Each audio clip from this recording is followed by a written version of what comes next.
Le sud de l'Italie est en ordre de bataille pour lutter contre la propagation du coronavirus. En Sicile, l'épidémie reste discrète, l'île n'a enregistré que 34 nouveaux cas ces dernières 24 heures. Mais au-delà des risques sanitaires, l'absence d'autorité de l'État fait craindre une résurgence de la mafia, autrefois très présente en Sicile. Palerme a complètement changé et elle n'est plus gouvernée par la mafia. Je ne veux pas croire que l'absence d'aide du gouvernement central va donner aux organisations mafieuses une chance de prendre le contrôle des entreprises et de profiter de la colère des gens dans le nord et le sud du pays.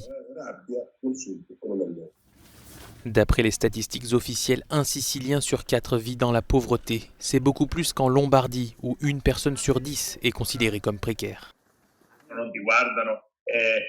Ils ne vous regardent pas dans les yeux.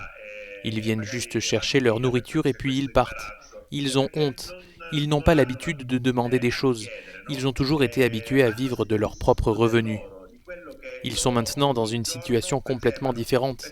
Leur vie a été complètement bouleversée.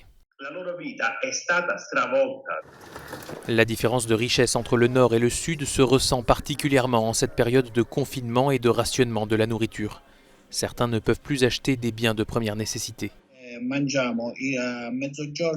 Pour rationner nos aliments, nous ne mangeons que 2 fois par jour. Nous mangeons des pâtes à midi. Et le soir, nous cuisinons nous-mêmes avec de la farine. Nous mangeons donc soit de la pizza, soit un sandwich.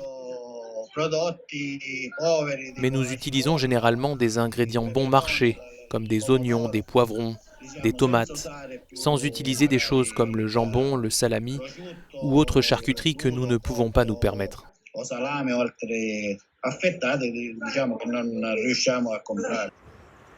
Le gouvernement a déjà envoyé une aide financière à chaque municipalité d'Italie. Mais le maire de Palerme, Leoluca Orlando, a expliqué que cet argent avait été utilisé pour gérer la première phase de l'urgence et apaiser les tensions sociales. Il faudra plus d'argent dans les semaines à venir, a-t-il dit.